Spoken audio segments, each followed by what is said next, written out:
Dan hingga saat ini sejumlah wilayah di Jawa Tengah masih terendam banjir. Banjir terlihat menggenangi wilayah Pati dan Kudus.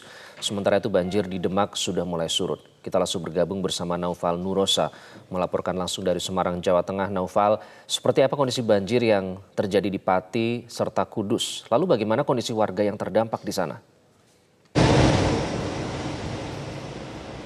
Ya, selamat siang Iqbal dan juga pemirsa. Dapat kami sampaikan bahwa sampai saat ini kondisi banjir yang terjadi di Pati dan Kudus ini memang masih menggenangi sejumlah wilayah. Dan kami mencatat untuk di Pati sendiri saat ini ada 43 desa di 7 kecamatan yang masih terendam banjir.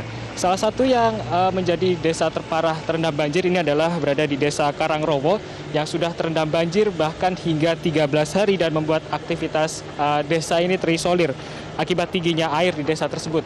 Bahkan akibat tingginya atau dalamnya air yang ada di desa Karangrowo ini, bahkan warga setempat harus menggunakan perahu untuk membantu mobilitas warga dalam bepergian atau beraktivitas. Dan tidak hanya mengenangi pemukiman warga, banjir juga mengenangi persawahan atau areal persawahan milik warga dan membuat panen padi ini rusak, bahkan juga menyebabkan puso, sehingga untuk Pemkab ini juga sudah menyediakan atau memberikan solusi agar bisa mendorong pencairan dana asuransi, terutama bagi petani yang sudah mendaftar dan juga sudah terdaftar sebagai anggota. Kemudian untuk di Kudus, Iqbal, banjir juga masih terjadi di Kudus, salah satunya berada di Desa Jatiwetan yang membuat aktivitas ekonomi warga lumpuh karena banjir sendiri sudah terjadi selama 2 bulan ini. Banjir di Kudus ini tidak hanya disebabkan oleh curah hujan yang tinggi, namun juga akibat tingginya debit Sungai Wulan yang menyebabkan pintu air menuju Sungai Wulan ini belum bisa dibuka, sehingga limpasan air ini langsung mengendangi warga atau mengendangi pemukiman warga yang berada di Kudus. Iqbal. Kemudian di Demak banjir infonya sudah surut. Apakah aktivitas warga akhirnya sudah berjalan normal? Iya, untuk di Demak sendiri memang banjir sudah surut, salah satunya di Desa Sayung yang sempat terendam banjir cukup parah. Namun setelah pemerintah kabupaten setempat menurunkan 11 pompa air, kemudian secara cepat banjir juga sudah mulai surut dan kini aktivitas warga sudah mulai berangsur-angsur pulih.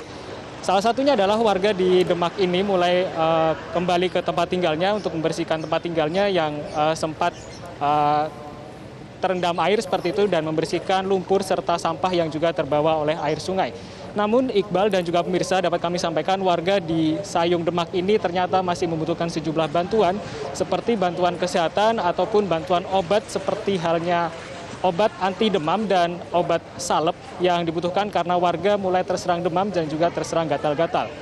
Sementara itu untuk solusi banjir di Pati sendiri, Bupati sendiri sudah meminta dan juga berharap pada pemerintah pusat agar pemerintah ini dapat melanjutkan serta menuntaskan normalisasi Sungai Silugonggo agar kembali dapat optimal menampung air, karena banjir di Pati sendiri disinyalir disebabkan oleh pendangkalan yang terjadi di Sungai Silugonggo ini.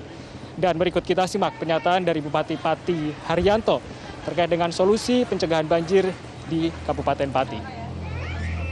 Dan kita lihat sendiri kondisinya masih tergenang air, dan kondisi sampai dengan saat ini update data terakhir masih 6 kecamatan 43 desa.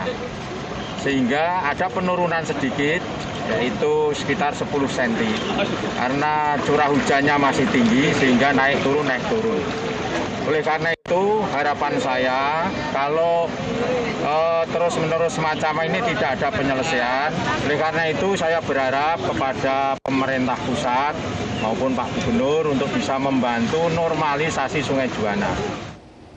Ya Iqbal, selain di Pati, untuk banjir di Kudus ini juga sudah ada solusi yang diberikan oleh Wakil Gubernur Jawa Tengah Taj Yassin, di mana Taj Yassin sempat memberi solusi seperti itu atau menginstruksikan untuk di pemerintah Kabupaten Kudus ini menyediakan pompa portabel, bisa dengan cara meminjam di BBWS atau juga dengan melakukan normalisasi di Sungai Wulan yang memang debit airnya sangat tinggi dan juga sudah tidak kuat lagi untuk menampung curah hujan sebesar curah hujan yang ada di tahun 2021 ini.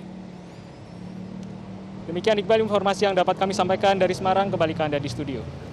Naufal Nurosa melaporkan langsung. Terima kasih.